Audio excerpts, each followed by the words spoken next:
कार्यक्रम के पुण्यार्जक हैं श्री कंवरलाल जी महावीर प्रसाद जी, पाटनी, मदनगंज, किशनगढ़, राजस्थान। जन करना है। ओम ह्रीम अमृत्यम तत्ववे अमृतम तम द्राव दाव सम सम क्लीम क्लीम ब्लूम ब्लूम द्राम द्राम द्रीम द्रीम दाव दाव साम माम झीम छीम हमसा। जोर से बोलो, रिपीट मत कर भाई। मैं रिपीट करोगे तो ये कहां से सुनेंगे स्वाद। देखो कई लोगों ने सागर वाले कितने पहलवान हैं कि जल को मुट्ठी में बंद कर लिया। टोनी भाई जल को मुट्ठी में बंद करके ऐसे पकड़ लिया था हाथ। बताओ मतलब सागर वाले अगर जल को मुट्ठी में बंद कर सकते हैं तो तुमसे बड़ा तांत्रिक दुनिया में कोई हो ही नहीं सकता। मैंने कहा कि जल को हथेली में भर के रखना है और तुमने मुट्ठी को पकड़ के ऐसे रख लिया। भाई पुष्प होते तो बात थी, लेकिन तुमने जल पकड़ लिया, मतलब तुमसे बड़ा तांत्रिक हिंदुस्तान में दूसरा नहीं है। चलिएगा अब हम चलते हैं सकलीकरण के लिए। आप सब लोग जानते हैं एक छोटा सा प्रतिक्रमण हम लोग करेंगे। पहले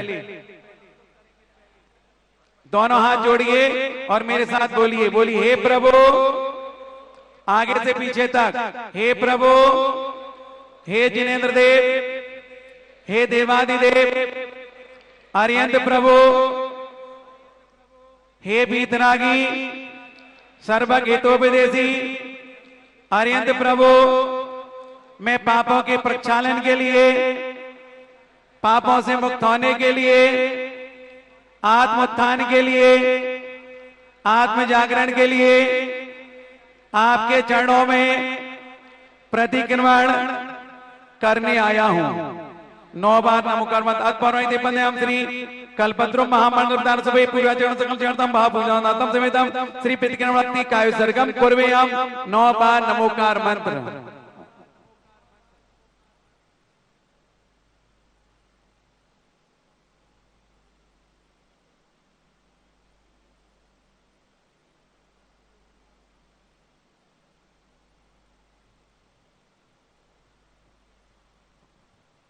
चलिए दोनों हाथ को जोड़ो और भगवान सब तरफ विराजमान है। अपनी आंखों को बंद नहीं करो तो कोई बात नहीं, भगवान को देखना, लेकिन जो शब्द मैं बोल रहा हूं आप सबको दोहराना है 5 मिनट के लिए।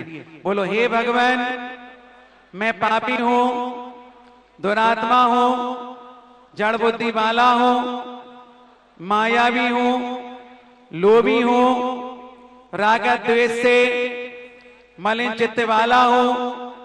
मैंने जो दुष्कर्म किया है, हे 3 लोक के अधिपति, हे जिनेन्द्र देव, निरंतर समीचीन मार्ग पर चलने की इच्छा करने वाला, मैं आज आपके पाद मूल में निंदा पूर्वक उसका त्याग करता हूं। हे भगवान, मैंने शरीर से दुष्ट कार्य किया हो, मैंने मन से दुष्ट विचार किया हो, मैंने मुख से दुष्ट वचन बोला हो, उसके लिए मैं पश्चाताप करता हुआ भीतर ही भीतर जल रहा हूं। हे भगवान, निंदा और गर्हा से युक्त होकर द्रव्य, क्षेत्र, काल और भावपूर्वक किए गए अपराधों की शुद्धि के लिए मन वचन काय से प्रतिक्रमण करता हूं। हे भगवान, पृथ्वी कायक, जल कायक, अग्नि कायक, वायु कायक, वनस्पति कायक और त्रस्कायक जीवों का जो तापना, परितापन, विराधन और उपघात किया हो, कराया हो, करने वाले की अनुमोदना की हो, वो सब मिथ्या हो गए। हे भगवान, हे देवादिदेव, मैं पाक्षिक श्रावक, प्रतिमा रहित सदाचार का पालन करने के लिए, सदाचार जानते हो ना, 1 के 4 करना। क्यों भैया व्यापारियों, सदाचार करना कि सदा आचरण सद्विचार करना। सदाचार करने के लिए जिन दर्शन, जिन जल गालन, रात्रि भोजन त्याग, पंचोदंबर त्याग, मध्य त्याग, मांस त्याग और इन 8 श्रावक के मूल गुण जो मैंने धारण किए हैं उनमें जो अतिचार लगे हों वो सब मिथ्या हुए। आवाज आपकी गायब हो गई, ऐसा लगता है जैसे 10 दिन विधान करते करते हो गए। दोनों हाथों को जोड़ के रखो, नीचे नहीं लटकाओ, क्योंकि मुझसे क्षमा नहीं मांग रहे, भगवान से क्षमा मांग रहे हैं। हे भगवान, जोर से बोलो, राज कथा, चोर कथा, स्त्री कथा और इन विकताओं के करने में, भोजन कथा, इन विकताओं के करने में, सुनने में जो पाप लगे हों वो सब मिथ्या हुए। हे भगवान, मुनि यारिका, श्रावक श्राविका की किसी भी प्रकार से निंदा की हो, कराई हो, सुनी हो, सुनाई हो, इससे जो भी दोष लगे हों वो सब मिथ्या हुए। साधुओं व साधर्मियों से, बोलो, साधुओं व साधर्मियों से कटु वचन बोला हो एवं आहार दान देने में प्रमाद करने से जो दोष लगे हों वो सब मिथ्या हुए। आचार्य को आहार देने जाते थे, इन प्रकार टांग के नीचे से घुस जाते थे, चाहे पैंट शर्ट वाले को छू जाओ, और अंदर जाके क्या बोलते थे, हे गुरुदेव, मन की शुद्धि, वचन की शुद्धि, काहे की शुद्धि, कछु की नहीं, तुम अशुद्ध हो गए, चौका वालों को अशुद्ध कर दिया। ऐसा आहार दान देने से तुम्हें पुण्य नहीं पाप लगेगा। यदि लगता है कि हम अशुद्ध हो गए तो इससे अच्छा है कि दूर से अनुमोदन करो, लेकिन भावना ही रहती कि आज ऐसी को एक गिलास दे दूं, महाराज जी को एक गिलास दे दूं, ऐसे आहार देने से पुण्य नहीं लगेगा, क्योंकि आपने बोला है मन की शुद्धि, वचन की शुद्धि, काया की शुद्धि, मतलब आपके शरीर की शुद्धि, बस की शुद्धि होनी चाहिए। उसमें भी अतिचार लगे हो तो उसकी क्षमा याचना करता हूं। हे भगवान, 5 इंद्रिय और मन को बस में ना करने से तथा देवशास्त्र गुरु की अभिनय एवं असाधना से जो दोष लगे हों वो सब मिथ्या हुए।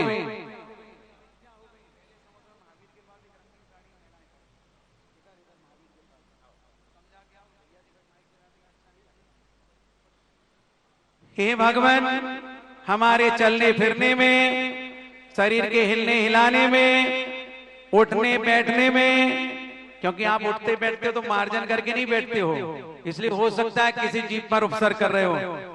छींकने खांसने में, मान लो आपको छींक आ गई तो छींक आ गई, सामने जिनवाणी रखी है तो क्या हुआ, अभिनय हुआ। जब भी छींक आए तो अपनी गर्दन को इधर घुमा लो ताकि जिनवाणी पर और पूजन की तरफ पर हमारे छींक के कण नहीं पहुंचे। हे भगवान, सोने में, जमाई लेने में और मार्ग पर चलने चलाने में, देखे बिना देखे, जाने अनजाने में जो दोष लगे हों वो सब मिथ्या हुए। हे प्रभु, मेरा किसी से राग नहीं है, बोलो, मेरा किसी से द्वेष नहीं है, मेरा किसी से बैर नहीं है, 100% झूठ बोल रहा हूं।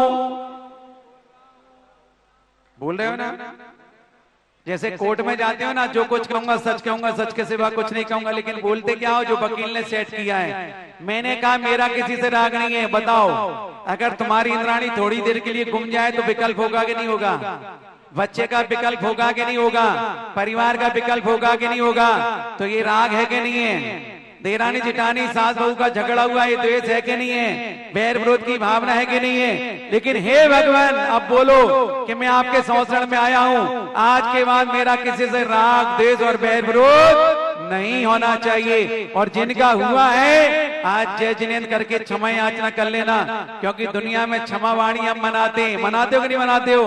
पहले लोग पत्र लिखते थे, पहले लोग फोन लगाते थे, अब वो कटे कटाए हाथ व्हाट्सएप पे डाल देते हो। कटे कटाए हाथ डालते कि नहीं डालते? तत्समिच्छामि दुक्कड़म। क्या करते हो, बेचारा सुबह से वो भक्त उठता है, मोबाइल खोलता है और कटे कटाए हाथ देखता है। बताइए आपने अशुभ किया कि शुभ किया? हमें हमेशा पहले अपने भाव, ये बीच में दर्शन करने वाले सिविल ड्रेस वाले नहीं आए, पीछे से ही दर्शन करें, कुर्ता पजामा वाले। हमें अपने हाथों से लिख के भेजना। पहले देखो एक पत्र छपता था, वो जाता था, फिर अंतरदेशी छपा, फिर पोस्ट कार्ड छपा, अब व्हाट्सएप में लिख दिया और क्षमावाणी हो गई। ईमानदारी से अपने छाती पर हाथ रख के पूछो, क्षमावाणी के दिन क्षमा तुम किससे मांगते हो? जिससे तुम्हारा झगड़ा नहीं होता, जिसके साथ रोज बैठते उठते हो, व्यापार करते हो, उससे कहते हैं भाई साहब उत्तम क्षमा।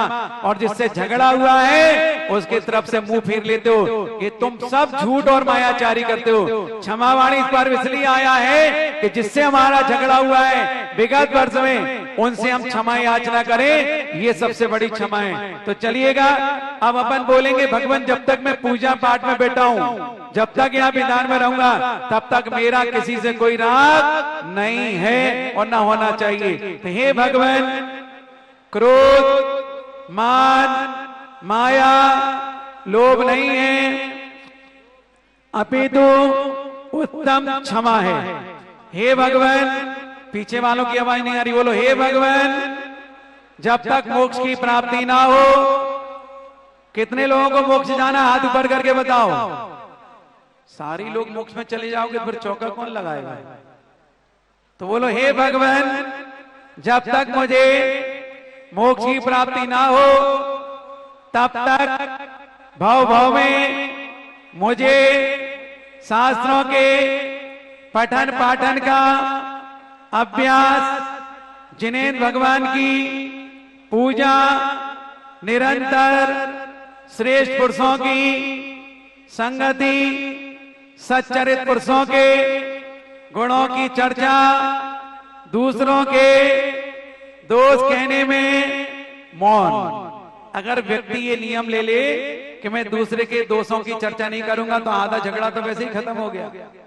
प्रदीप भैया कितने अच्छे हैं ये हमें पता है कि तुम्हें पता है, लेकिन प्रदीप भैया गलती कर देंगे तो यही बाहर जाके गाली देंगे, लेकिन हम नहीं सुधरेंगे।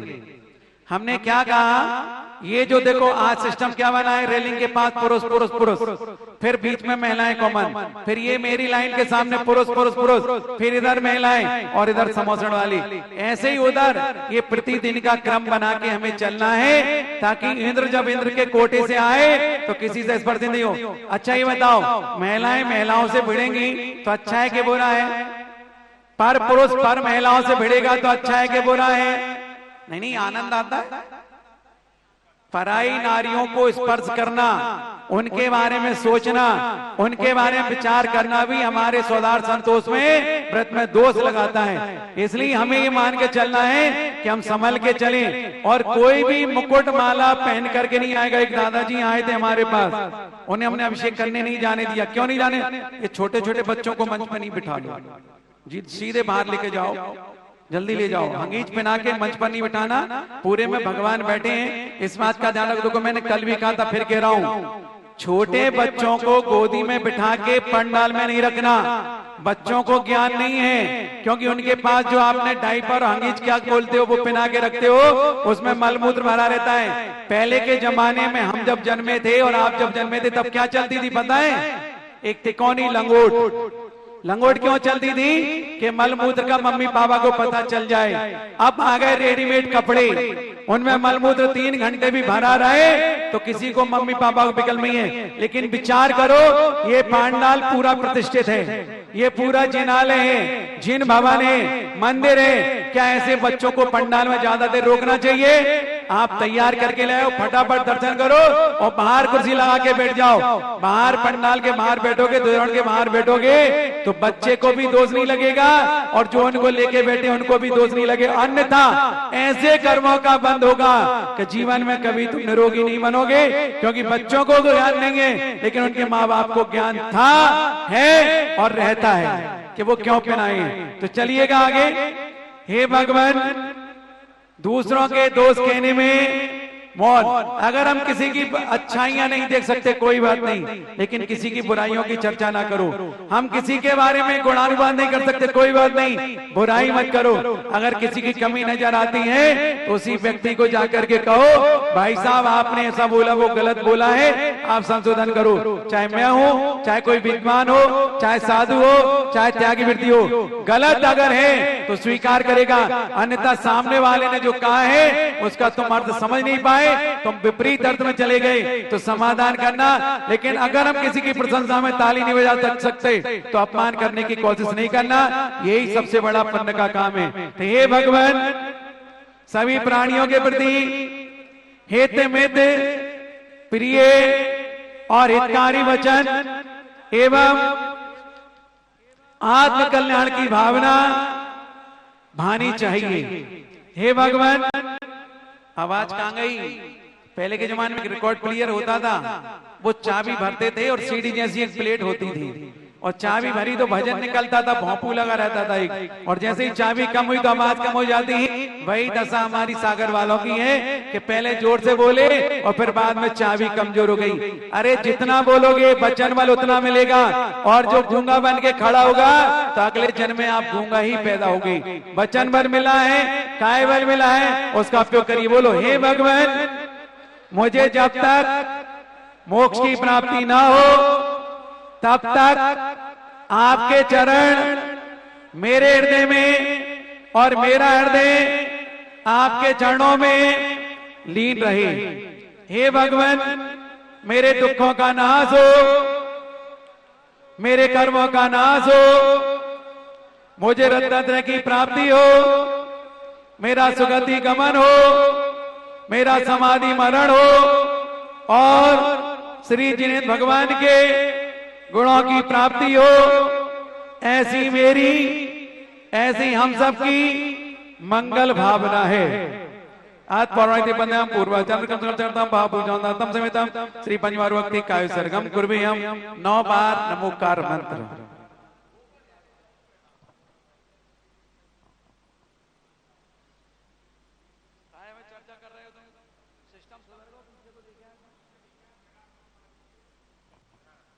आज कम रहने दो, हम कल 10 मिनट और आगे चलेंगे, लेकिन आज नहीं करेंगे।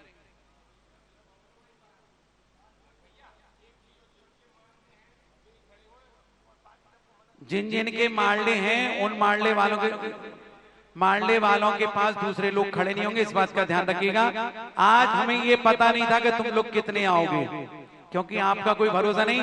आज के दिन जो व्यवस्था उसमें आप सहयोग करो, कल हम आपके व्यवस्था खड़े होने की और टेबलें बढ़ा लेंगे, क्योंकि हमारे यहाँ ट्यूबलाइटें हैं जैन समाज में, और ट्यूबलाइट क्या टिमटिमा के उठती है और उठ जाती है तो फिर बंद नहीं होती है। और मान लो अगर चौक खराब हो जाए, स्टार्टर खराब हो जाए, तो अपन डंडे को घुमा के चालू करते हैं, और डंडा सही हो और स्टार्टर खराब हो तो स्टार्टर को पटक के फिर लगा देते हैं, और इसके बाद भी स्टार्टर चालू नहीं हो तो एक तार लेते हैं और उससे स्पार्किंग करके स्टार्ट कर लेते हैं। ये सारी व्यवस्थाएं मैं आपको बता रहा हूं, इसलिए अभी जो व्यवस्था उसमें खड़े रहो। फिर हमारे कार्यकर्ताओं को आप बता दें कितने लोगों को बैठ के पूजा करनी है, हम उतने लोगों की बैठने की व्यवस्था कल बना देंगे, और जितने लोगों को खड़े रहने की करनी है उनकी व्यवस्था बना देंगे, और जिनको कुर्सी और सोफा सेट पर बैठना है तो बाहर कार्यालय में व्यवस्था बना देंगे।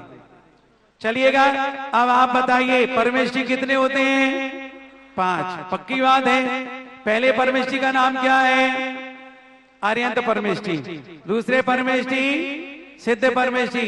तीसरे परमेष्ठी आचार्य परमेष्ठी। चौथे परमेष्ठी उपाध्याय परमेष्ठी। 5वें परमेष्ठी साधु परमेष्ठी। अपने हाथों में उंगलियां कितनी हैं? तो पहले परमेष्ठी की स्थापना किसमें करेंगे? अंगुष्ठ में। दूसरे परमेष्ठी की स्थापना तर्जनी में। तीसरे परमेष्ठी की स्थापना मध्यमा में। चौथे परमेष्ठी की स्थापना अनामिका में, और 5वें परमेष्ठी की स्थापना छिंगली कनिष्ठा जिसको बोलते हैं। अब आपको कैसे करना है? आपने बतेसा वाली गली देखी है सागर वालों? उसमें बतेसा देखे हैं? अब आजकल तो बतेसा कम चलते हैं समाज में, पेड़े ज्यादा हो गए। तो हम अपनी टेबल पर थोड़ा सा जल छोड़ें तो बतेसा की आकृति में जल इकट्ठा हो जाएगा। कितना? 1 चम्मच के बराबर। दोनों तरफ छोड़ो, इधर महिलाओं की तरफ, इधर पुरुषों की तरफ। क्या छोड़ना है? जल छोड़िएगा। अब आपको क्या करना है? दोनों अंगूठों को ऐसे मिलाना है। इनको बिठा दो। आप लोग तो बैठ के कर लो ना, बैठ के कर लो, बैठ जाओ आराम से। लेकिन अभी बहुत सारी संख्या, इन संख्या का निर्धारण बाद में करूंगा मैं, अभी बैठ जाओ, कोई बात नहीं।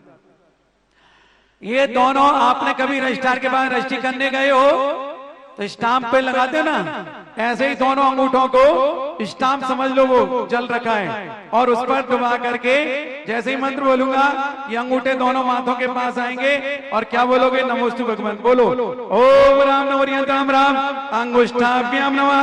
बोलो नमोस्तु भगवान। तर्जनी को मिलाओ, जल में डुबाओ। ओम ह्रीम नमो सिद्धाम ह्रीम तर्जनी आभ्याम नमः नमोस्तु भगवान। मध्यमा को मिलाओ। ओम रूम नमो आर्य गुरु मध्यमाभ्याम नमः नमोस्तु भगवान। अब इसके बाद अनामिका। ओम रूम नमो जड़म अनामिकाभ्याम नमः नमोस्तु भगवान। कनिष्ठा। ओम रानुल सब्रमरा कनिष्ठाभ्याम नमः नमोस्तु भगवान। ईमानदारी से बताना भैया, विनीत भैया, ग्रेनाइट का गेट नहीं, इधर खिसक जाओ थोड़े से। 2 बार हिल गया क्योंकि विनीत में इतनी ताकत है कि ग्रेनाइट को हिला सकता है, ठीक है ना? तो थर्माकोल का सिस्टम है, दूर खड़े होना। ये बताओ आपके हाथ में किसकी स्थापना की है? पंच परमेश्वर की। अभी आपका करतल और करपश बचा है। जब आपके घर में तेल की सीसी फैल जाती है, महिलाओं ध्यान से सुनो, तुम्हारे मतलब की बात बता रहा हूं, तो तुम क्या करते हो? उसको ऐसे पहुंचते हो और बच्चे बेटा इधर आ, कितना अच्छा लाडला बेटा, और उसको पहुंच देते। ऐसे ही करते हो ना? तेल बेकार नहीं जाए, तेल की धार बेकार नहीं जाए, तो वो जल बचा है उसका ऐसे थपथपाओ और ऐसे हाथ में लगा के ऐसे मिलाओ। ओम राम रीम रूम राम राम करतलाभ्याम नमः नमोस्तु भगवान। अब जो और तेल बचा है पानी, उसको फिर पहुंचो अच्छे से दोनों हाथ से, और फिर ऐसे उल्टे हाथ में लगाओ और ऐसे कर पृष्ठ मिला लो। ओम राम रीम रूम राम राम कर पृष्ठाभ्याम नमः नमोस्तु भगवान। ईमानदारी से बताना, तेल की सीसी का तेल बेकार गया क्या? महिलाओं के रहते रहते तो नहीं जा सकता, पुरुष तो छोड़ देगा, लेकिन महिलाएं तेल हाथ पैरों में पूछ लेंगी और बच्चा खुचा बेटा बेटी, कितना अच्छा लाडला बेटा, पूरा प्रेम उमड़ जाएगा और पूरा तेल उसको पहुंच दिया जाएगा। बात समझ में आ गई ना? ऐसे ही पानी की कीमत हमें करना चाहिए। अब आगे चलते हैं। आपको अपने हाथों से दोनों हाथों को पकड़ेंगे, मिलाएंगे ऐसे और शीर्ष भाग को स्पर्शित करेंगे। मेरा एक हाथ जाएगा, आपके दोनों हाथ। आपके इन हाथों में रेकी ऊर्जा क्या बोलते हैं? इसी को बोलते हैं। हमने पंच परमेश्वर की स्थापना कर ली। इन हाथों से ईमानदारी से बताना, क्या जैन समाज के व्यक्ति को गलत कार्य करना चाहिए? कब तक? 13 तारीख तक। बोल दो। अरे हम भैया रोटी तुम्हारी खाते में, पता तुम क्या बोलोगे, लेकिन जैन कुल में जन्म लिया है तो एक नियम बना लो कि मेरे हाथ से ऐसा कोई काम नहीं करूंगा जिससे किसी जीव का घात हो, मेरे हाथ से ऐसी कोई कलम नहीं चलाऊंगा जिससे किसी जीव को कष्ट पहुंचे। तो दोनों हाथ मिलाओ, सबसे पहले शीर्ष भाग की रक्षा करो। ओम राम नौरियंताम राम माम शीर्षम रक्षे रक्षे बदन, ये मुख के ऊपर ऐसे रखो। ओम ह्रीम नमो सिद्धाम ह्रीम मम वदनम रक्षे रक्षे। अब दोनों हाथों को ऐसे क्रॉस कभी नहीं करना, ऐसे मिलाओ। अब सीने के ऊपर लेके आओ दोनों तरफ। ओम रूम नमो आयरम रूम मां हृदयम रक्षे रक्षे। नाभि। अब आप लोग जब आलस में होते हो और जब काम नहीं करना होता तो क्या बोलते हो? हम अगर एक बाल्टी पानी उठाते हैं तो हमारी नाभि खिसक जाती है, खिसक जाती है ना। और महिलाओं को सबसे ज्यादा रेस्ट कौन कराता है? डॉक्टर। हिंदुस्तान की जैन समाज की महिलाओं की डिलीवरी ऑपरेशन से क्यों होती है? उसका कारण बताऊं? क्योंकि उनको रेस्ट कराते हैं। और किसानों की महिलाओं की डिलीवरी कभी ऑपरेशन से नहीं हुई। क्यों नहीं हुई? क्योंकि वो शुरू से लेके आखिरी तक काम करती हैं। पहले की महिलाएं स्वयं घर पर पोंछा लगाती थी, हिंसा बचती थी, झाड़ू लगाती थी, हिंसा बचती थी। ये बताओ हिंसा कौन करता है? हम करते हैं या हम कराते हैं? बराबर है। अगर जैन समाज की महिलाएं घर में झाड़ू लगाएंगी और चींटियां मिल जाएंगी तो क्या चींटी को तुम रगड़ दोगे? नहीं रगड़ सकते। संभल के फूंक के झाड़ू निकाल लोगे। पोंछा लगाओगे तो संभल के चींटियों को फूंक के पोंछा लगा लोगे। लेकिन कर्मचारी लगाएगा तो बताइए आदेश देने वाला कौन है? हम और आप। हिंसा कौन करता है? हम और आप। लोग कहते हैं कि बूचड़ खाने बंद कराओ। मैं कहता हूं कि जैन समाज में जितना बड़ा बूचड़ खाना है हिंदुस्तान में कहीं नहीं है। बोलो कैसे? बोलो बोलो कैसे? तुम्हारे घर में गीजर लगा है बाथरूम में, लगाए कि नहीं लगाए, ईमानदारी से बताना। जिनके यहाँ लगाए 90% लोगों के घर में गीजर लगे हैं। गर्म पानी ऊपर से आता है या अनछना पानी टंकी का गीजर में जाता है? बताओ। हमें घरों में गीजर नहीं लगाना चाहिए, क्योंकि अनछना पानी टंकी कब धुलती है? सालों साल नहीं धुलती है। उसमें देखने जाओ तो लटें हो जाती हैं, और फिर हम गर्म पानी करके छन्नी लगा के छानते हैं। किसको छान रहे हो? एक बूंद पानी में कितने जीव होते हैं? 36,450। अब आज एक बाल्टी पानी भर के ड्रॉप से गिराना और बूंद गिनना कितने ड्रॉप हैं। इसलिए अपने घरों में कभी गीजर की लाइन नहीं लगाना। हमारा घर भी बना, मैंने कनेक्शन ही नहीं छोड़वाया, क्योंकि कनेक्शन छूटेगा तो आगे आने वाली पीढ़ी कनेक्शन जोड़ेगी। इसलिए ना रहेगा बांस ना बजेगी बांसुरी। जो गीजर के पानी का उपयोग करते हैं वो सबसे बड़ा बूचड़ खाने में रहते हैं, ध्यान रखिएगा। चलिएगा, अब नाभि की रक्षा की बात कर रहा था। आप नाभि में दोनों हाथों का ऐसे प्रेशर करिए, अंदर का माल बाहर नहीं निकलेगा, क्योंकि सुबह खा के नहीं आए। और जैसे ही तुम स्थापना करोगे 200 लीटर की टंकी महिलाएं उठा के ले जाएं, अगर नाभि खिसक जाए तो मेरा नाम बदल देना। अब लगाइए दोनों हाथ प्रेशर से नाभि पर। ओम रोम नमो जाम रोम मम नाभिम रक्षे रक्षे, मम नाभिम रक्षे रक्षे। झुक तो जाओ थोड़े से, नमाज नहीं पढ़ना, झुक जाओ भगवान के सामने। फिर दोनों पैरों की रक्षा। सागर वाले कह रहे हैं भगवान मेरे पैरों की रक्षा इसलिए करना कि मैं नए नए रोजगार के साधन बना सकूं। मेरे पैरों की रक्षा इसलिए करना कि गल्ला मंडी पैदल जा सकूं। मेरे पैरों की रक्षा इसलिए करना कि नई नई फैक्ट्री और वेयर हाउस खोल सकूं। क्यों भैया? नहीं तो फिर सही बात करो। भगवान मेरे पैरों की रक्षा इसलिए करना कि मैं जब शिखर जी की वंदना करने जाऊं किसी डोली वाले पर बैठने की जरूरत ना पड़े। मेरे पैरों की रक्षा इसलिए करना कि मैं पैदल मंदिर जा सकूं। मेरे पैरों की रक्षा इसलिए करना कि मैं साधु संतों को नवता भक्ति पूर्वक प्रदान करके आहार दान कर सकूं।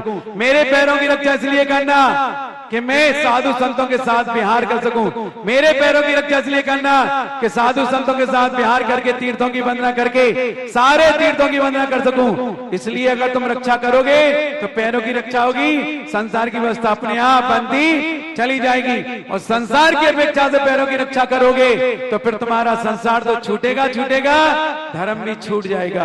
तो चलिएगा, दोनों पैरों को स्पर्श करें। ओम मम पादौ रक्षे रक्षे।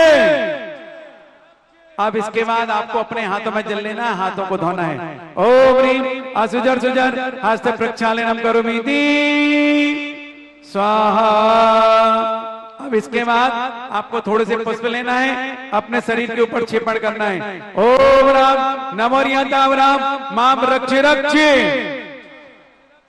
कपड़ों की रक्षा के लिए ओम ह्रीम सिद्धम ह्रीम मम वस्त्रम रक्षे रक्षे। पूजा द्रव्य के चारों ओर ओम नमो हरिम मम पूजा द्रव्यम रक्षे रक्षे।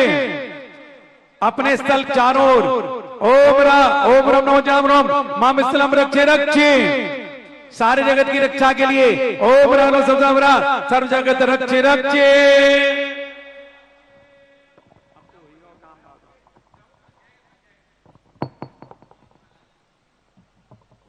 अब इसके बाद आगे चलेंगे। आपको अपने हाथों में पुष्प लेकर के अपने चारों ओर बिखेरना है। ओम रुम चुंबट किम गाता गाता कुरु कुरु परबिगान स्फोट स्फोट सहस खंडान कुरु कुरु परमदाम जिन परमदान मिन मिन छाम चा वाह वाह रुम फट स्वाहा। पुजारियों दौड़ो, पानी लेके जल्दी। अब आप लोगों को दोनों हाथ जोड़ना है। हमारे पंडित जी और पुजारी जाएंगे अलग अलग लाइनों में। मनोज जी उस पर क्षेपण करना है, पुजारी जल सिंचन करेंगे। आपके रक्षा की भावना भाते हुए रक्षा की कामना के साथ ओम राम सर्व जगत रक्षक के साथ ओम नवरते सर्वज्ञ चुंबट साथ ओम रूम चुंबट गाते गाते कुरु कुरु परिज्ञान स्फोट स्फोट सहस खंडान कुरु कुरु परमदाम जिन परमदान मिन मिन छाम चा बाबा रूम पट साथ दोनों तरफ ओम रूम चुंबट गाते गाते कुरु कुरु परिज्ञान स्फोट स्फोट सहस खंडान कुरु कुरु परमदाम जिन परमदान मिन मिन छाम चा बाबा रूम पट साथ। अलग अलग लाइनों में चले जाओ, बीच में से इंद्रों की लाइन में घुस जाओ। एक पुजारी एक उधर इंद्रों की लाइन में घुस जाओ, दोनों तरफ हाथ करते जाना। ओ आएंगे आएंगे, भेज रहा हूँ समझ गया। टोनी भाई को विकल्प हो गया कि हमारे ऊपर पुष्प आए ही नहीं, चिंता मत करो, भेज रहा हूं। बीच की लाइन में घुस जाओ और दोनों तरफ लंबे हाथ से पुष्पेपण करते जाना। ओम रूम चुम गाते गाते कुरु कुरु परिगुणान स्फोट स्फोट सहज करना, दोनों तरफ करते जाओ। ओम रूम चुम गाते गाते कुरु कुरु परिगुणान स्फोट स्फोट सहज करना, कुरु कुरु परमद्राम चिंजिन परमंतान मिनविन छाम चावर पड़सा। ओम रूम चुम गाते गाते कुरु कुरु परिगुणान स्फोट स्फोट सहज करना, कुरु कुरु परमद्राम चिंजिन परमंतान मिनविन छाम चावर पड़सा। ओम रूम चुम गाते गाते कुरु कुरु परिगुणान स्फोट स्फोट सहज करना, कुरु कुरु परमद्राम चिंजिन परमंतान मिनविन छाम चावर पड़सा। ओम रूम चुम गाते गाते कुरु कुरु परिगुणान स्फोट स्फोट सहज करना, कुरु कुरु परमद्राम चिंजिन परमंतान मिनविन छाम चा बाबा रूम पट स्वाहा। ओम रूम चुम गाते गाते कुरु कुरु परिगुणान स्फोट स्फोट सहज करना, कुरु कुरु परमद्राम चिंजिन परमंतान मिनविन छाम चावर पड़सा। अब आप सोच रहे हमारे पास नहीं आए तो थोड़े से पुष्प आप लोग ले लो, अपने ऊपर छोड़ लेना, मैं बोल देता हूं।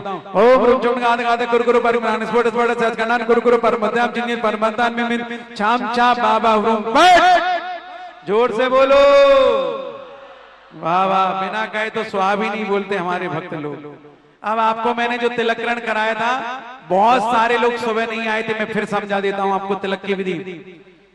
जितने दिन रानी यहां खड़े हैं, ईमानदारी से बता रहा हूं, सत्य बता रहा हूं, ये 9 तिलक ऐसे तिलक हैं जिनके लगाने के बाद अगर आपने बीजाक्षरों का स्थापना यहां पर कर ली तो 24 घंटे तक तुम्हारे ऊपर कोई तांत्रिक भी तंत्र मंत्र नहीं कर सकता। तुम्हारी गाड़ी का एक्सीडेंट हो जाएगा तो गाड़ी तो टूट जाएगी, लेकिन तुम्हारा बाल बांका नहीं होगा। वो बीजाक्षर कौन से, मैं एक बार फिर दिखा देता हूं। देखो 9 स्थान पर तिलकरण कौन से करते हैं। पहला बीजाक्षर है ओम, दूसरा बीजाक्षर है हिराम, तीसरा बीजाक्षर है ह्रूम, चौथा बीजाक्षर है ह्रोम, पांचवा बीजाक्षर है हृदय पर हिरा, आसिया उसा नमः, फिर नाभि मम यजमानस सर्वांग शुद्धि हेत्वा नव तिलकम करोम्यम। 9 तिलक कौन कौन से, फिर से देख लो। पहला स्थान, दूसरे में ललाट, तीसरे में दोनों कान, चौथे में कंठ, पांचवे में हृदय, छठवें में बाजूबंद, सातवें में नाभि, आठवें में दोनों कलाइयां, 9वें में पृष्ठभाग। अब मैं मंत्र बोल रहा हूं, अगर आपके पास केसर नहीं है विकल्प मत करना, मैं भी केसर नहीं लगाता लेकिन स्थापना करता हूं।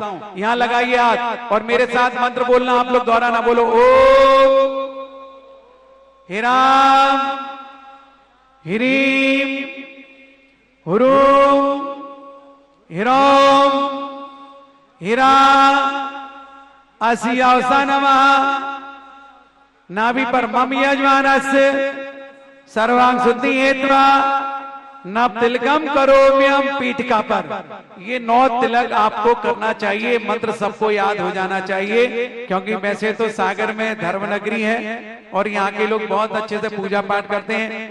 यहाँ जो विधान चलता है ना, विधान सुनने लायक रहता है। ये जितने लोग भी गाने वाले हैं, कराने वाले हैं, इनकी तर्ज और ट्यूनिंग बहुत अच्छी है, क्योंकि इतनी स्पीड में विधान करना और एक साथ ट्यूनिंग में बहुत कम लोग कर पाते हैं। लेकिन गिनती के वो 10-12 लोग हैं जो बदल बदल के सेट करते हैं, लेकिन वास्तव में बहुत अच्छे भावों से विधान करते हैं। और शांतिनाथ विधान जो चल रहा है लगभग 8 साल हो गए, कितने हो गए, 8 साल हो गए कंटिन्यूअस चलता। अखंड जिसको बोलना चाहिए, अखंड तो नहीं कह सकते, मतलब सुबह समय चलता है, लेकिन अखंड इसलिए कह सकते हैं कि 365 दिन विधान चलता है वर्ष भर। और अभी जब तक मंदिर नहीं बनेगा तब तक सागर वालों का संकल्प है हम विधान को जारी रखेंगे। मैं तो कह रहा हूं मंदिर बन जाएगा तो फिर इस मंदिर में ही करना शुरू कर देंगे, क्या दिक्कत है। अब द्रव्य की व्यवस्था बाद में करेंगे, अभी तो रखो, हमारे पास समय नहीं है। चलिएगा, तिलक हो गया, हाथों को धो लें। ओम ह्रीम हस्त प्रक्षालनम करोमि स्वाहा। देखो सागर में मुझे मालूम है द्रव बहुत आती है, लेकिन द्रव वालों को मैं आधे रिम पर ही द्रव रखवाऊंगा, उसके आगे आने की परमिशन नहीं दूंगा, क्योंकि आगे से आने के बाद लौटते नहीं है लोग। इसलिए हमारे पास शुद्धि का ज्ञान रखना है, सबको समझ जाना है। दूसरी चीज, इन वस्त्रों में कभी भी लघु शंका आदि नहीं जाना, इन वस्त्रों में दीर्घ शंका नहीं जाना। अगर किसी को आकुलता होती है तो आप कपड़े चेंज करो, टॉवेल लपेटो, बाथरूम जाओ, फिर शुद्धि करके वापस आओ कपड़े पहन के। महिलाओं की ऐसी स्थिति है तो किसी कक्ष में जाके कपड़े चेंज करके जाओ, फिर आओ, क्योंकि समोसड़ में बैठने वाला अगर ऐसा करके चला गया तो उसकी बुद्धि पर दुष्प्रभाव पड़ सकता है। बाद में मत कहना हमने विधान तो किया था लेकिन हमारा नुकसान हो गया। चलेंगे आगे। अब आपके पास रक्षा सूत्र रखा होगा, कलावा देखो अपनी अपनी टेबलों पर, उठाइए धागा और बांधिए। एडीना परिवार के साथ वीरेंद्र, वरुण, सोनम, वीर गारमेंट परिवार, लेकिन परिवार का मतलब ही नहीं परिवार है। अभी ऊपर क्यों जा रही है महिला? ये किसने भेजा आपको? नीचे आओ, अभी किसी को कहीं नहीं जाना, आ जाओ। और एक परिवार का एक ही जोड़ा होगा, परिवार की वहां कोई महत्वाकांक्षी भावना नहीं होगी।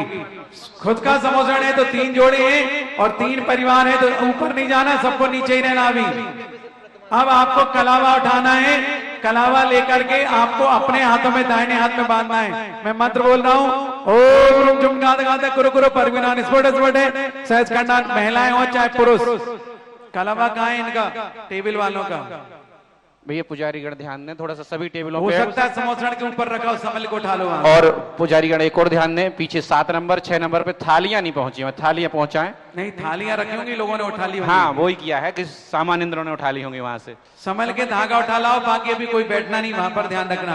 चलिएगा, ओम नवरते सर्वं पटसा, ओम राम ह्रीम रूम राम रास्योसा सर्वदा शांतिम गुरु गुरु सा, ओम ह्रीम नवरते भगवते तीर्थंकर परसा कल्परे अर्चवंदनम करोमि एतत् समृद्धिरस्तु, ओम ह्रीम श्रीम हरियम नमः। महिलाएं हो चाहे पुरुष दाहिने हाथ में लपेटे, और नहीं बनता तो इंद्राणी इंद्र को बांध सकती है और इंद्र इंद्राणी को बांध सकती है, क्योंकि ये रक्षा बंधन पर नहीं, ये रक्षा सूत्र है। इंद्र कहता है मेरी इंद्राणी की रक्षा हो और इंद्राणी कहती है मेरे इंद्र की रक्षा हो। इस भावना से हम धागे को बांध सकते हैं। अब इसके बाद आइए यज्ञोपवीत जनेऊ आपके पास रखा होगा। जनेऊ को गठान को पकड़ के खोलना है। नहीं आया जनेऊ? बोलिए निर्यापक श्रवण मुनि पुंगव श्री सुधा सागर जी महाराज की, सुधा सागर जी महाराज की, सुधा सागर जी महाराज की, चतुर्विधि संघ की, चतुर्विधि संघ की। पुजारी हो जनेऊ नहीं रखा क्या? इधर टेबलों पर रखे हैं। देखो हमारे पुजारी कह रहे सब जगह रखा है। देखो भाई टेबल में थाली के नीचे यहाँ होगा, नहीं है तो एक काम करो, खत्म हो गए होंगे, कम पड़ गए होंगे, आप अपने हाथों के ऐसे पकड़ो, एक बार स्थापना निक्षेप से धारण करेंगे। बोलो ओ नमः परम शांताय, शांति कराए, पवित्री करणायाम रत्नत स्वरूपम यज्ञोपवीतम ददामि मम गात्रम पवित्रम भवतु हरियम नमः स्वाहा। कल हम आपको उपलब्ध करा देंगे, दोबारा मन बोल देंगे। जनेऊ को धारण कर लो। अब इसके बाद आते हैं, देखो हाथ में कलावा, गले में जनेऊ। आपको कौन कौन से नियमों का पालन करना है? दोनों हाथ जोड़ो और मेरे साथ बोलो, हे प्रभु हम सभी लोग आज से ये नहीं बोलेंगे, फिर सप्त व्यसनों का त्याग करते हैं। 7 व्यसन जानते हो कि नहीं? कौन कौन से होते हैं? जुआ खेलना, मांस भक्षण करना, शराब पीना, शिकार करना, चोरी करना, परस्त्री गमन और वेश्यागमन। इसके बाद अष्टमूल गुणों को धारण करते हैं। बोलो हे भगवान हम सभी लोग अष्टमूल गुणों को धारण करते हैं। हे भगवान हम सभी लोग अभक्ष वस्तुओं का, चाइनीज फूड आदि का त्याग करते हैं। हे भगवान, जोर से बोलो, महाराज जी आवाज सुनना। हे भगवान हम सभी लोग बीड़ी, सिगरेट, तंबाकू, पान मसाला, पान पराग, माणिक चंद, तुलसी, रासरी, गोवा इत्यादि गुटकों का, चमचों का त्याग करते हैं। चम्मच जानते हो ना, एक बार खिलाता और जीवन भर आपसे खाता है। फिर आज से हे भगवान हम सभी लोग ब्रह्मचर्य व्रत का पालन करेंगे विधान पर्यंत। इसके बाद जीवन में अष्टमी चतुर्दशी आदि में संयम से रहेंगे, पर्वों में संयम से रहेंगे। फिर भूमि सहन करना नहीं कर पाओगे, लेकिन जिन गद्दों पर आज तक सोते हुए आए उन गद्दों पर आज के बाद 13 तारीख तक नहीं सोना है। फिर भैया जी क्या करेंगे? अरे जिन गद्दों पर भोग विलासता का जीवन जिया है, कम से कम 10 दिन 8 दिन करके तो देखो हमारे संत कैसे सोते हैं। हमें भी अनुभव होना चाहिए। अभी सर्दी नहीं है, ऐसी गर्मी नहीं है, चटाई बिछाओ, दरी बिछाओ और सो जाओ। जिनको कमर की प्रॉब्लम है 1-2 दर्जन बेडशीट बिछा के सो जाना, लेकिन गद्दों का त्याग कर देना। भूमि सहन, एकासन करना, एक टाइम की भोजन की व्यवस्था यहाँ पर है, और उसमें भी थाली लेके घूम घूम के नहीं खाना, बैठ के खाना है। और जिनको शाम को जल लेना है अपने घर पर जल लेंगे। सर्वोत्तम है कि 10 दिन उपवास करके विधान करें, नहीं बनता 10 दिन में एक बार भोजन करके विधान करें, नहीं बनता तो आप प्रत्येक दिन भोजन करें, शाम को अपने घर पर पानी पिए। पानी से काम नहीं चलता तो घर पर काजू किशमिश खाएं, काजू किशमिश से काम नहीं चलता फल फ्रूट घर पे खाएं, लेकिन दूसरे टाइम की यहाँ पर कोई व्यवस्था नहीं है, आपको अपने घर पर जलपान आदि करना है। मैं 2 मिनट बंद कर रहा हूँ। शुद्ध भोजन करेंगे यहाँ जो है, और इसके बाद हिंसाजन तरीके से बनी हुई वस्तुएं, नेल पॉलिश, क्रीम, पाउडर आदि का त्याग, 9 बार नमोकार मंत्र। इसके बाद हम महाराज जी का प्रवचन सुनेंगे, वहीं बैठ जाएंगे, शेष क्रिया हम आगे बाद में करेंगे। विधान की स्थापना पर एक तुम्हें ऐसी महाशक्ति का दर्शन करा रहा हूँ जो तुमने कभी सोचा नहीं होगा कि आज के युग में भी ऐसा है। आचार्य ज्ञान सागर महाराज जो हमारे विद्यासागर महाराज के गुरु थे, उनकी सबसे प्राचीन शिष्या आचार्य ज्ञान सागर महाराज, आचार्य महाराज के गुरु, हमारे दादा गुरु, उनकी सबसे प्राचीन पुरानी शिष्या, यहाँ देखो ये कंचन बाई हैं, यशोमती इनका नाम रखा गया। और ये आप सोचें 106 वर्ष की हैं, इनकी संलेखना समाधि चल रही है और इतनी जागरूक हैं। 106 वर्ष में अभी लगभग 15 से 20 दिन हो गए, कोई भी अन्न ग्रहण नहीं कर रहे,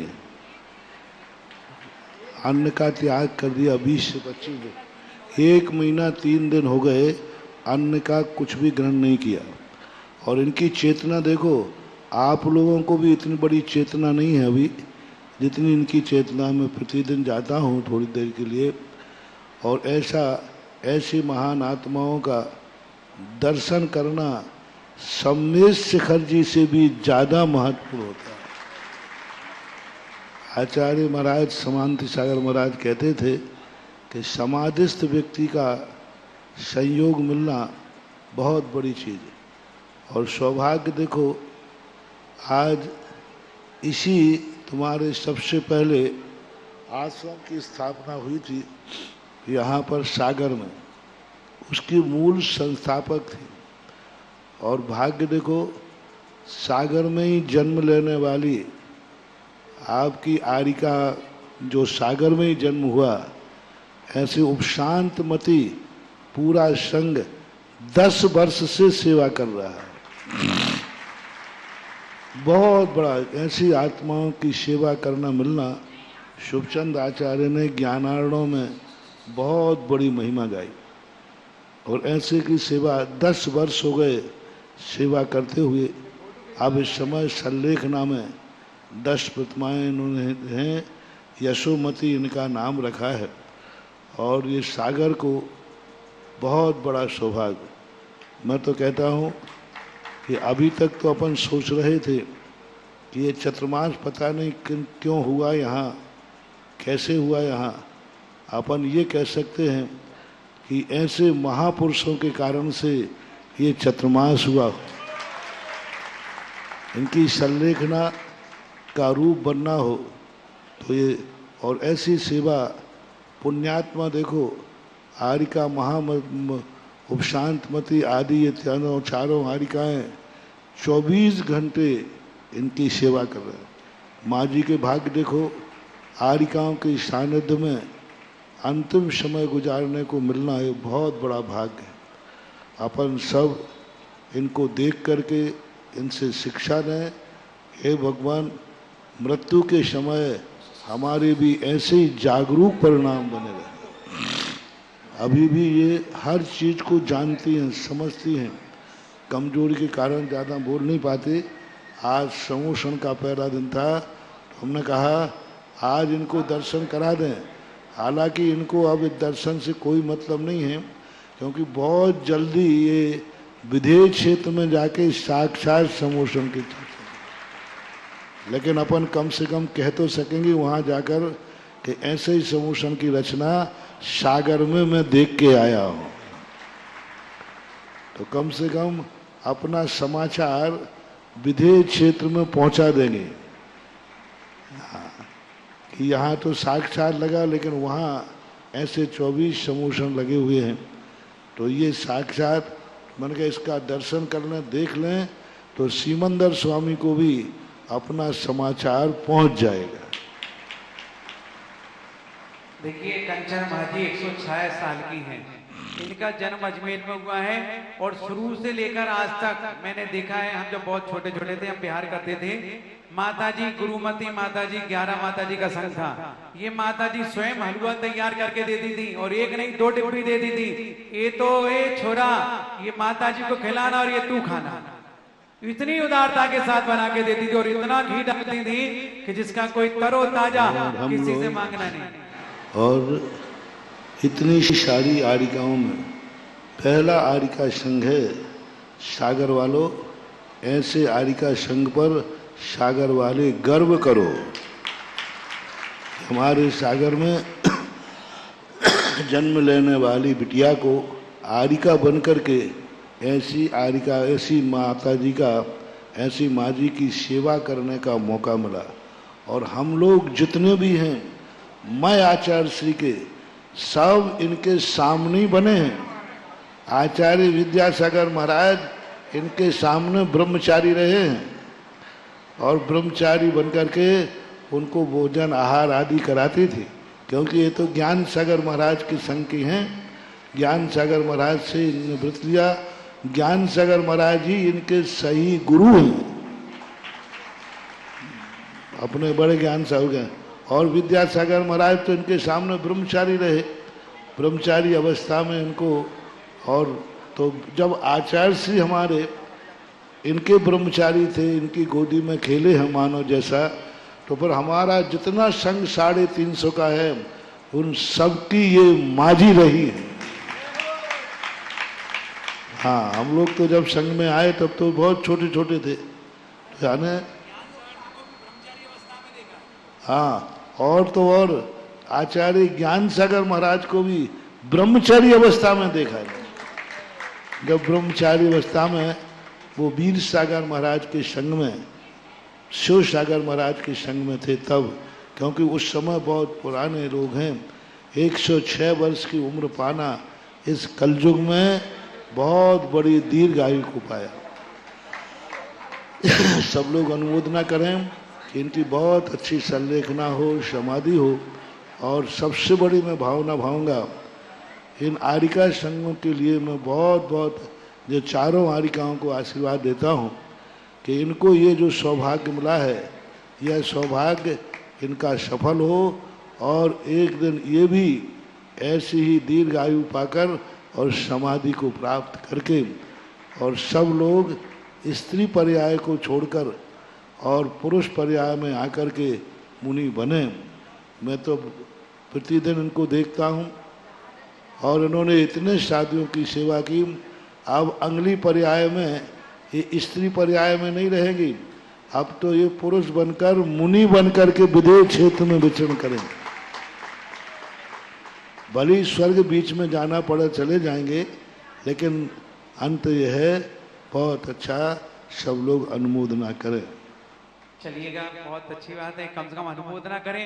इनको इसलिए दर्शन आपको कराएं कि इनको देख करके हमारे मन में भी अभी नहीं, अभी सकलीकरण चल रहा है।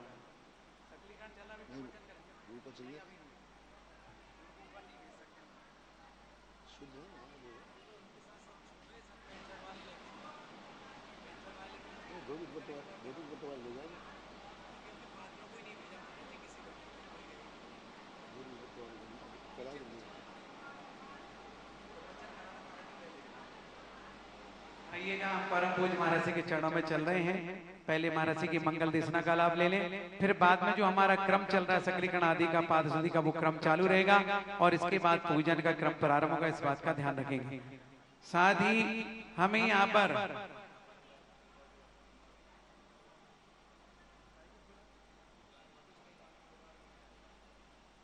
देखो, मैंने पहले दिन भी कहा था कि 16 के वस्त्रों में धोते पट्टे में इंद्राणी को बिठा के नहीं लाना है। अपन को पैंट शर्ट कुर्ता पजामा पहन करके इंद्राणी को लाना और यहाँ पर बदलना है।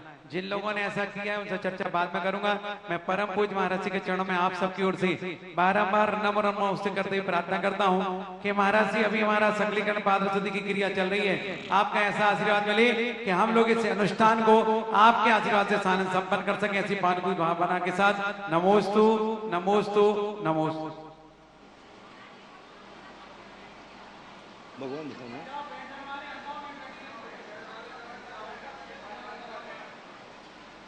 ऊपर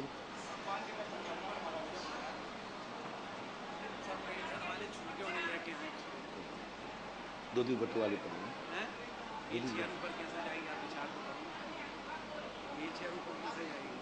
इधर ही परिक्रमा लगवा देंगे। एक गोदी में तो नाजुक शरीर भगवान के दर्शन करना। हमने फास्ट कॉपी नहीं मिला, सकलीकरण ही नहीं हुआ। ऊपर ले जाए भगवान को नीचे ले जाए।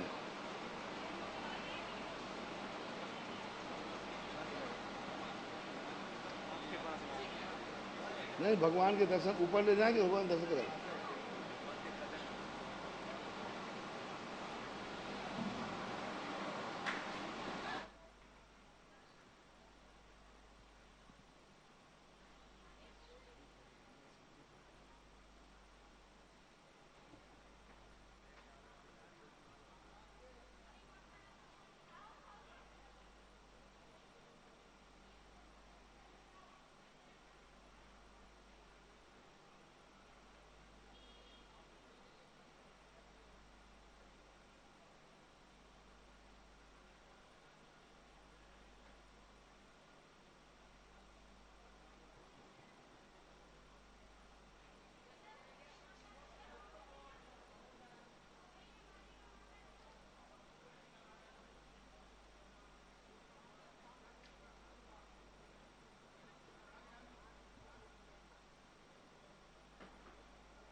किसने भेजा ऊपर?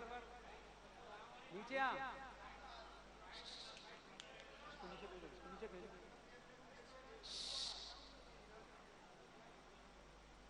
ओए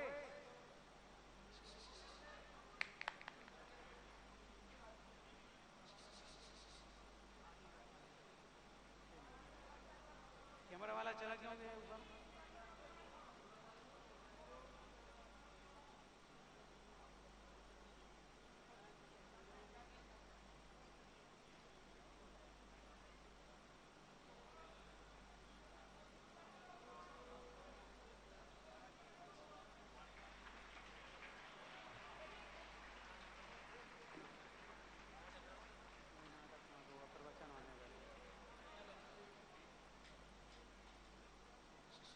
बहन जी इधर आओ। बहन जी ओ बहन जी,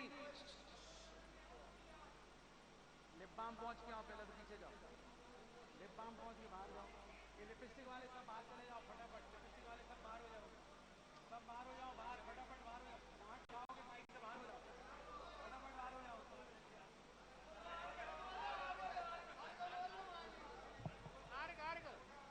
समवसरण की पूजा करने प्रभु चरणों में आया हूँ। अष्ट द्रव्य का थाल सजाकर प्रभु चरणों को पाया हूँ। ऐसे प्रभु को पाऊंगा, समवसरण में जाऊंगा। प्रभु के चरणों जाकर के मैं मनवांछित फल पाऊंगा। ओम ह्रीम साक्षात ब्रह्मज्ञान संवत्सरण में विराजमान जिनेत भगवान के चरणों में हम सबका अत्यंत भक्ति भाव से 12वां नमस्कार जल फलादी महारिगम निर्वपामिति। नीचे आजा फटाफट, कटनी पे चढ़ रहा है फालतू में। नीचे आ, नीचे सुनाई नहीं दे रहा?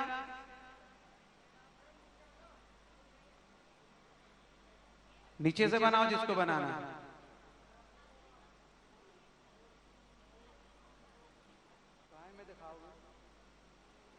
भेजो उसके पास। चलो सब लोग नीचे। क्लॉक वाइज निकलो, क्लॉक वाइज, उल्टे नहीं आओ।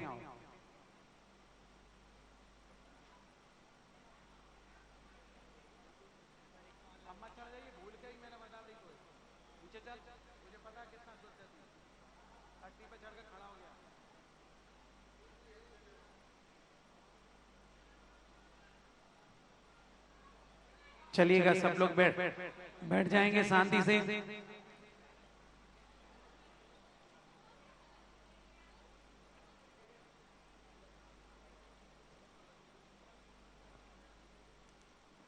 ये पीछे का गेट परमानेंट बंद करो, ये व्यवस्था अच्छी नहीं मानी जाती है। सबको सामने से भेजो वहां। आइएगा, हम सभी लोग दोनों हाथों को जोड़े, परम पूज्य महाराज जी के चरणों में बारंबार नमोस्तु के साथ प्रार्थना करते हुए निवेदन करेंगे महाराज जी हम सभी को ऐसा मंगल आशीर्वाद दें कि आने वाले दिनों में 13 तारीख तक हम प्रभु की आराधना इसी भक्ति भाव के साथ आपके चरणों का सानिध्य पा करके प्राप्त कर सके। ऐसी पावन भावना के साथ नमोस्तु।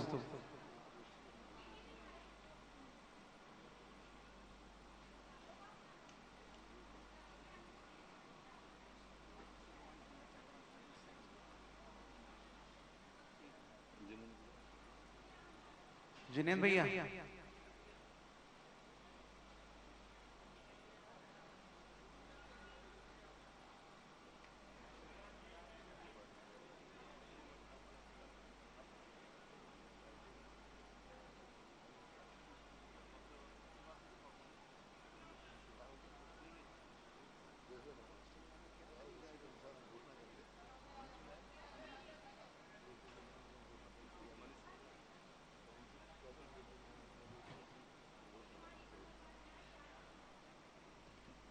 आइएगा, दोनों हाथों को जोड़ के नमोस्तु के साथ प्रार्थना पूज्य गुरुदेव के चरणों में बारंबार नमोस्तु के साथ निवेदन महाराज जी हम सभी को मंगल आशीर्वाद प्रदान करें ऐसी पावन भावना के साथ। चुपचाप से ले जाना, शोर नहीं करते, आराम से निकाल ले जाओ। नहीं नहीं, बीच में से जाने तो सब देख लेंगे, आगे से हट जाना, एक जन चलाना व्हील चेयर को बस, तो सब लोग देख लेंगे रास्ते में से जब माँ जी निकलेंगी तो। बाकी सब लोग छोड़ दो, साइड में जरूरत ही नहीं, एक व्हील चेयर से सिंगल व्यक्ति से काम हो जाएगा। एक व्यक्ति ले जाओ। जय श्री ओम नमः सिद्धेभ्यः, जय श्री ओम नमः सिद्धेभ्यः। सर्वमंगल मांगल्यं सर्वकल्याणकारकं प्रधानं सर्वधर्माणां जैनं जयतु शासनं, जैनं जयतु शासनं। पंच परमेष्ठी भगवान के आचार्य श्री गुरुवर कुंद कुंद महाराज की, आचार्य श्री गुरुवर विद्यासागर महाराज की जय हो। बोलिए परम पूज्य जगतपुर निर्यापक श्रवण मुनि पुंगव श्री सुधासागर जी महाराज की। आप लोग खड़े नहीं हो, खड़े होगे तो पीछे वालों को नहीं देखेंगी माँ जी, बैठे बैठे दूर से दर्शन करो। कोई भी वस्तु हो उसके वस्तुत्व गुण का एक गुण होता है जिसके कारण से वस्तु की आर्थिक क्रिया निश्चित की जाती है। आर्थिक क्रिया का अर्थ है प्रत्येक वस्तु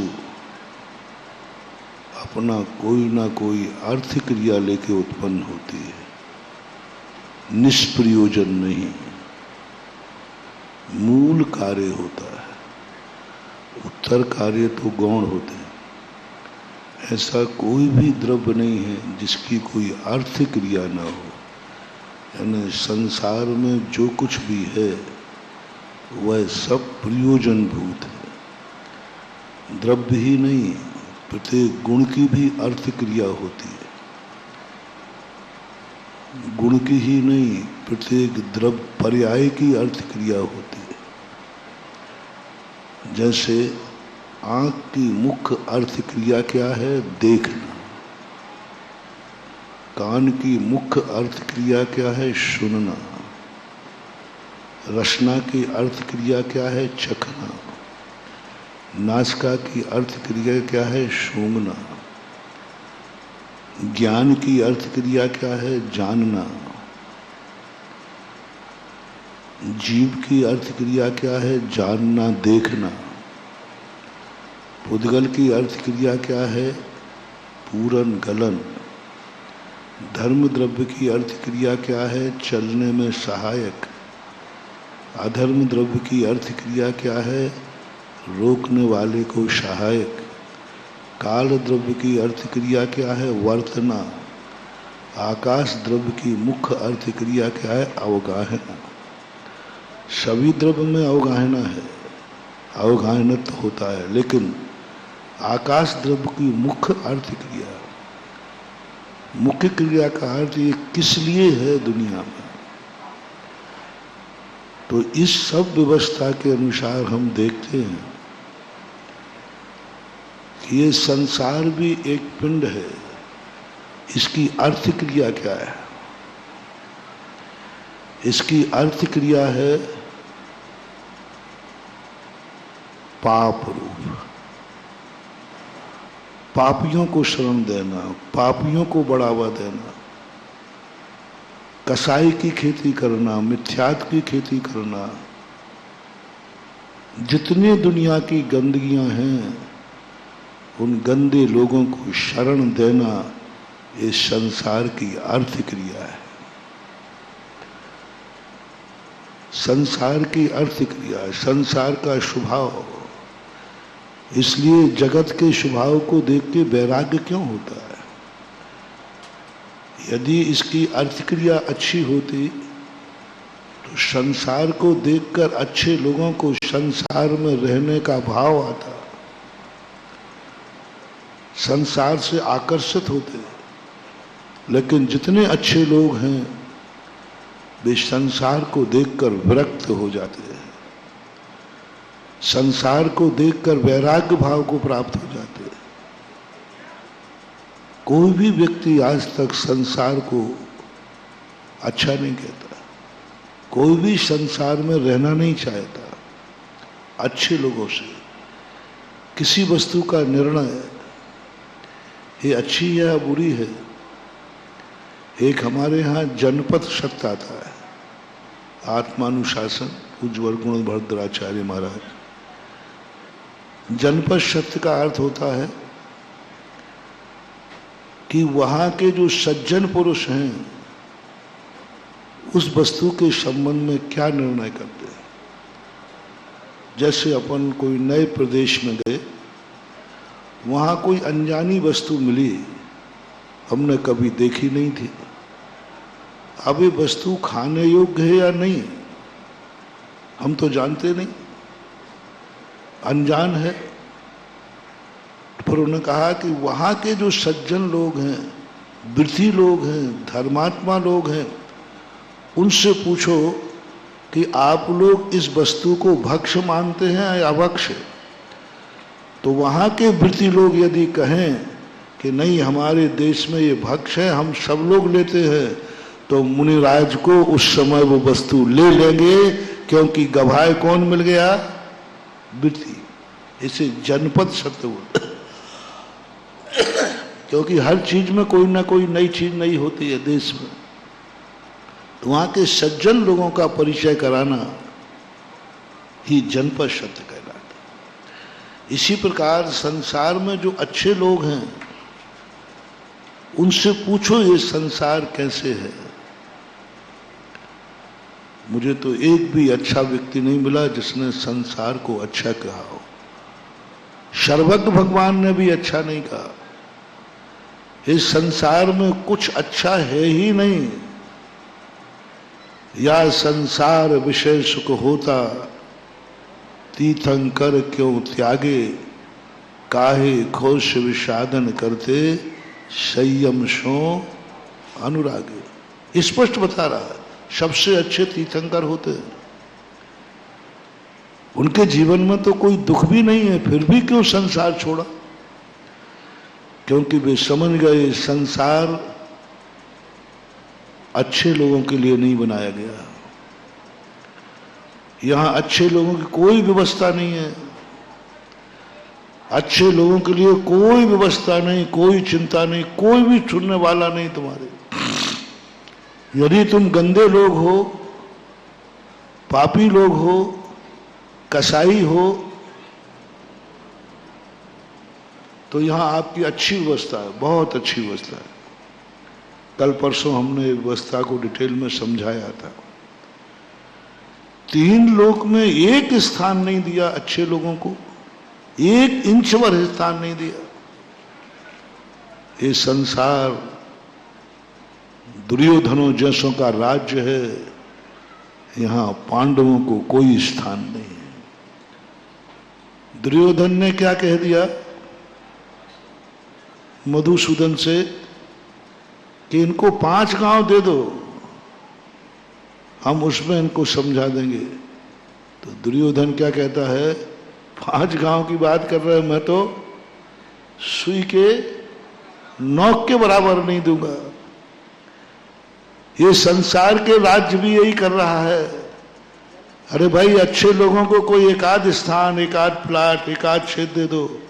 संसार की नीति कहती है तुम प्लाट की बात कर रहे हो, तुम क्षेत्र की बात कर रहे हो।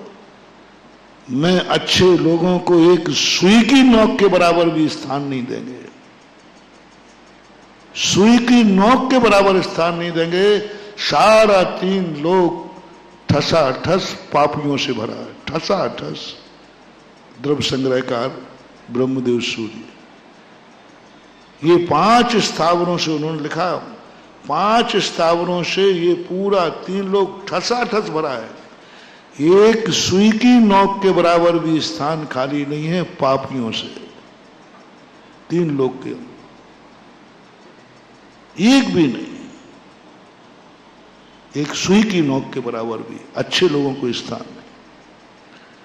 यहां कोई उनकी अच्छे लोगों की कोई व्यवस्था नहीं। मैंने पृथ्वियों का बताया था परसों, अपन को रहने की व्यवस्था नहीं, नारकियों की छत पर रह रहे हैं। किसी दिन नारकियों ने क्लेम कर दिया तो हमारी छत खाली करो,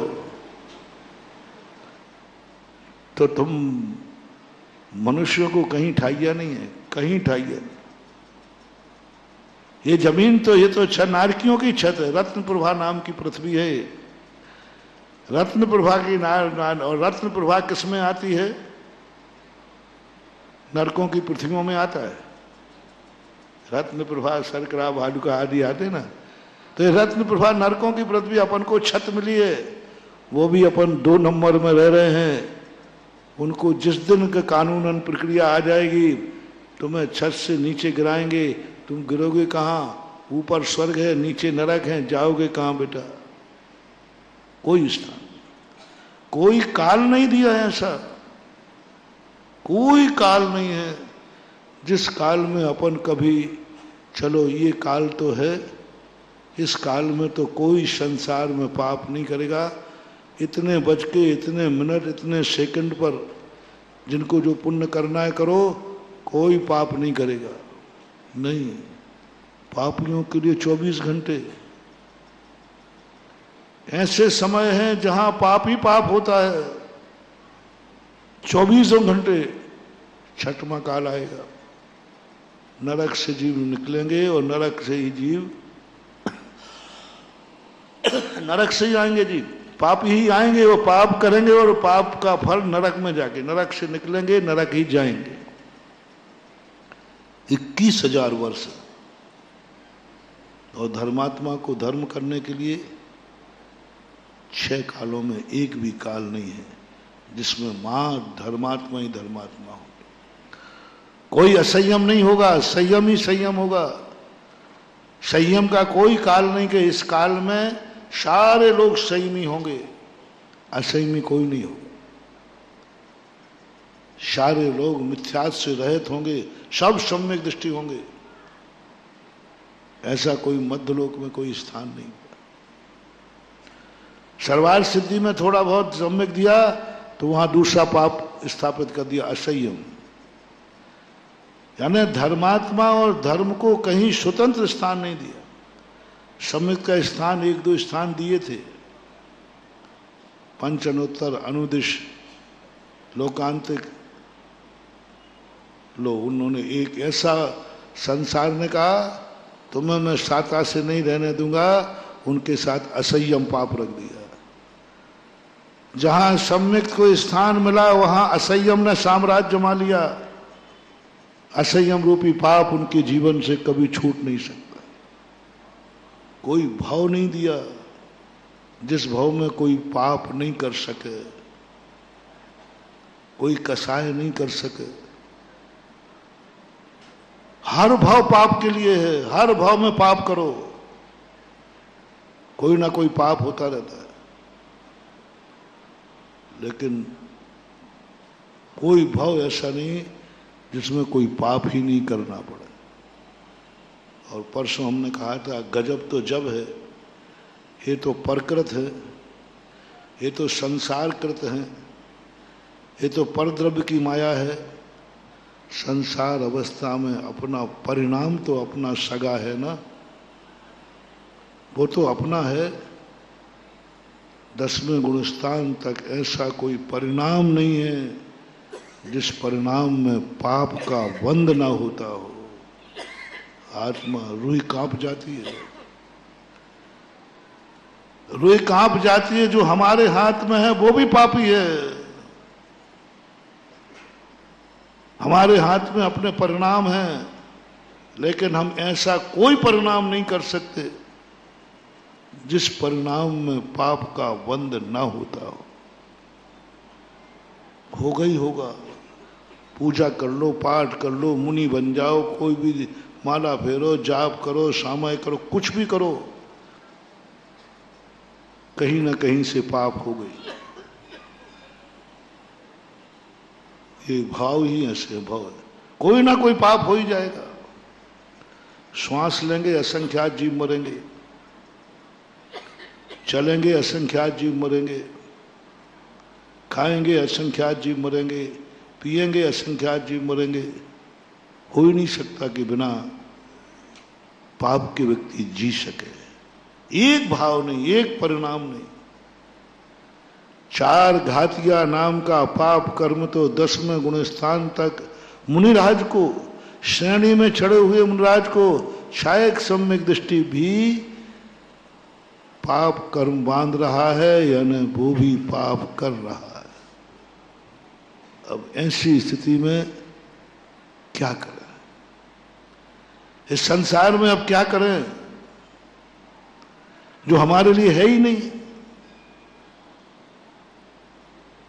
संसार में रहना है तो बुरे आदमी बनो, गंदे आदमी करो, खूब जम के जितना बड़ी जगह चाहिए उतना बड़ा पाप करो, उतना बड़ी जगह मिलेगी। जो जितना बड़ा पापी होगा संसार में वही सबसे बड़ा जमींदार होगा। निगोदिया बनोगे पूरा 3 लोग, 2 इंद्री बनोगे पूरी तृष्णाली, पंचेंद्री बनोगे तो भी तृष्णाली। जो तुम्हें बनना है, बस तुम पाप करना चाहिए, कसाय करना चाहिए। संसार में तुम्हें सब सुविधाएं मिलती जाएंगी, लेकिन हम चाहें कि हम कसाय से ऊपर उठ जाए तो संसार के एजेंडे में तो नहीं है। संसार के एजेंडे में तुम्हें कोई स्थान नहीं, कुछ नहीं।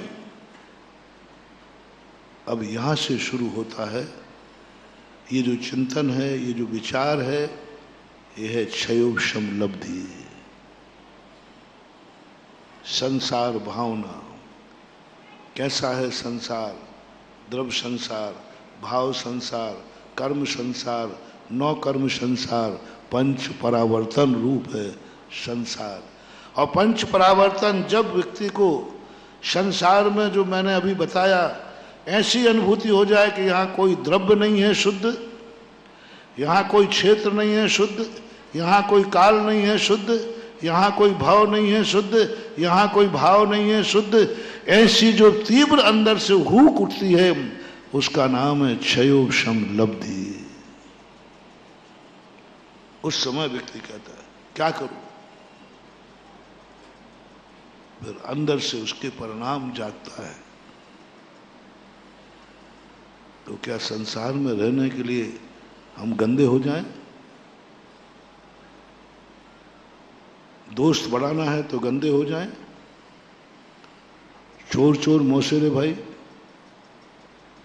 संसार कहता है गंदे हो जाओ, कसाय करो, तुम सदा रहोगे, फलते फूलते रहोगे संसार में। लेकिन सम्यक दृष्टि की आत्मा कहती है नहीं, मैं ऐसे संसार में तो नहीं रहूंगा। तो रहोगे कहां? मैं अशुद्ध जीवन को व्यतीत नहीं करूंगा, रहोगे कहां? कौन से भाव में रहोगे? सारे भाव अशुद्ध हैं। कौन से स्थान पर रहोगे? बस यहां अब जो परिणाम बनता है, विशुद्धि लब्धि को थोड़ा सा संकेत में दे देता। अब जो उसके मन में संकल्प आता है, नहीं मैं इस गंदे स्थान पे तो नहीं रहूंगा, मैं गंदे लोगों के बीच में तो नहीं रहूंगा, मैं गंदा क्षेत्र, गंदा काल, गंदा भाव नहीं चाहिए, तो मिलेगा कहां से? है ही नहीं। मैं अशुद्ध कपड़े नहीं पहनूंगा, शुद्ध कपड़े हैं ही नहीं। मैं गंदे स्थान पर नहीं बैठूंगा, अच्छा शुद्ध स्थान है ही नहीं। मैं गंदी चीज नहीं देखूंगा, अच्छी चीज आंखों से दिखती नहीं। अच्छी चीज आंखों को दिखती नहीं, गंदी चीज है ही नहीं संसार में। अब यहां से वास्तु का सिद्धांत चालू होता है। जब रामचंद्र जी को जैन दर्शन के अनुसार कैकेयी ने भरत को राज्य मांगा, प्रस्ताव रखा गया कि कैकेयी ये प्रस्ताव रख दो। दशरथ ने खुद प्रस्ताव रखा था कैकेयी के सामने, कैकेयी यदि तुम्हें अपने बेटे को राजा बनाना ही है तो ऐसा करो, हम राज्य के बंटवारे कर देते हैं। अंत में जब बेटों में झगड़ा राग द्वेष होने लग जाए तो माता पिता क्या करते हैं? बंटवारा। जैसे ऋषभदेव ने बंटवारा कर दिया, भरत को अयोध्या का, बाहुबली को यहाँ का, सबको अलग अलग दे दिया। ऐसे ही दशरथ ने कहा कि अंत में जब बहुत किया कि देखो ऐसा करो, बंटवारा किए देता हूं। एक राज्य का हिस्से का भरत राजा रहेगा, एक का राम, एक का लक्ष्मण, एक का शत्रुघ्न। कैकेयी कहती है सुई के नोक का भी बंटवारा नहीं होगा। तो ही बात दशरथ ने बहुत समझाया, छोटा सा स्थान दे दो उनको, तुम बड़ा अयोध्या का, मेरी राजगद्दी तुम ले लो, लेकिन कोई तो टुकड़ा दे दो इनको। कैकेयी ने कहा सुई की नोक का बंटवारा नहीं होगा, हमारा बेटा अखंड राज्य का अधिकारी होगा, अखंड राज्य का, कोई समझौता नहीं। जब रामचंद्र जी को ये पता चला कि पिताजी के राज्य में मुझे एक सुई की नोक का भी स्थान नहीं है, अब क्या करें? राजा में राजत्व गुण तो था, अब रामचंद्र जी क्या करें? हाथ पे हाथ रखे बैठ जाए? क्या करें? रामचंद्र ने स्वतः निर्णय लिया, यहां राज्य में यहां रहने की अपेक्षा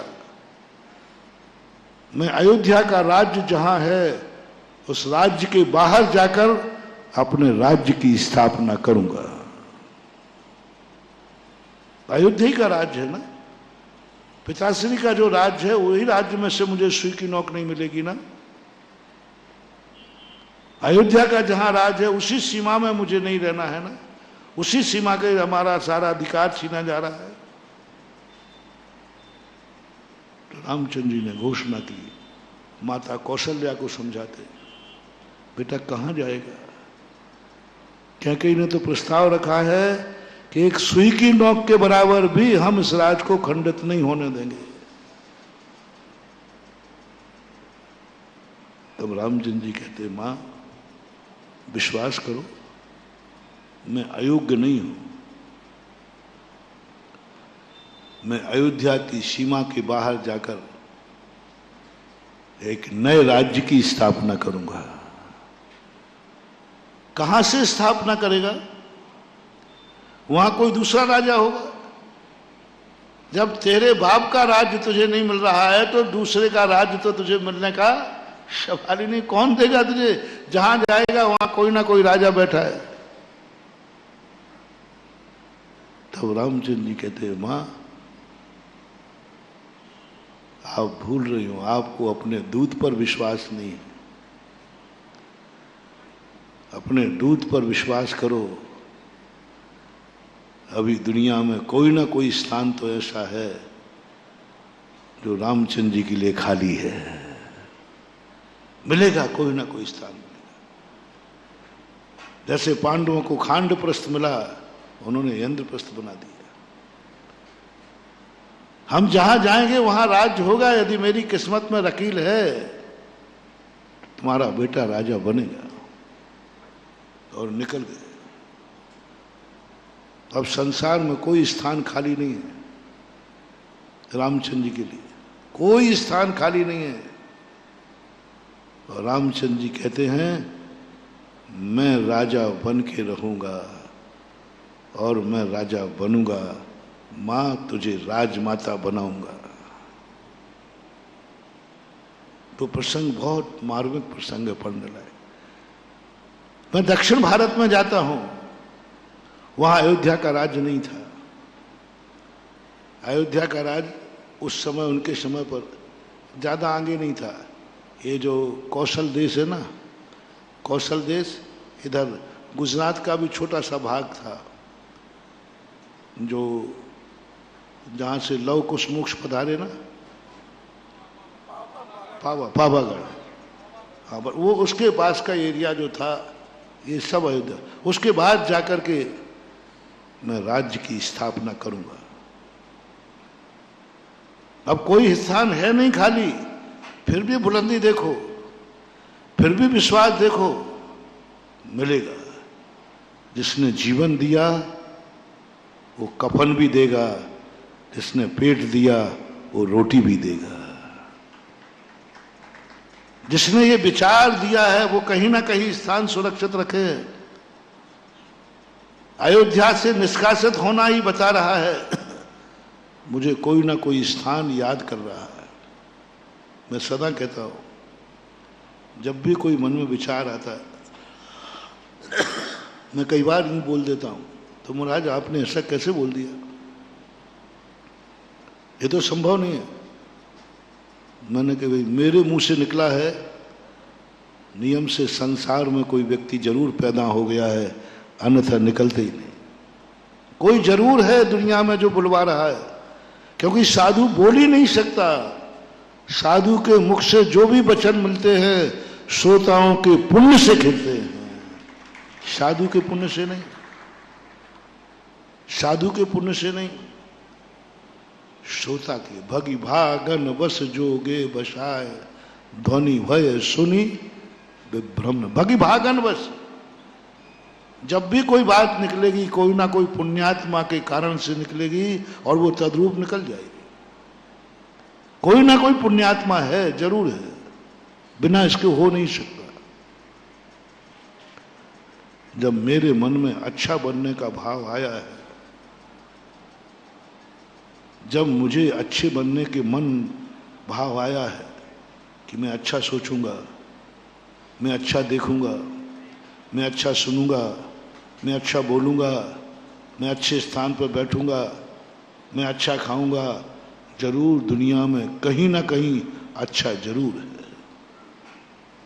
और इधर घोषणा क्या हो चुकी है, संसार में कोई भी स्थान अच्छे लोगों को है ही नहीं, बना ही नहीं है, अर्थ के लिए ही नहीं, तुम्हारे लिए बना ही नहीं है संसार। जो चीज बनाते समय ही तुम्हारा संकल्प नहीं है कि यहां अच्छे लोग भी रहेंगे, वहां तुम्हें क्या मिलेगा। बस यहां से शुरू होती है। ऐसा परिणाम यदि अपन को उठ जाए, नहीं मैं अच्छे स्थान पे ही रहूंगा, अच्छा बन के ही रहूंगा। जब अच्छा स्थान है ही नहीं, तब अंदर की आवाज जागती है, सावधान।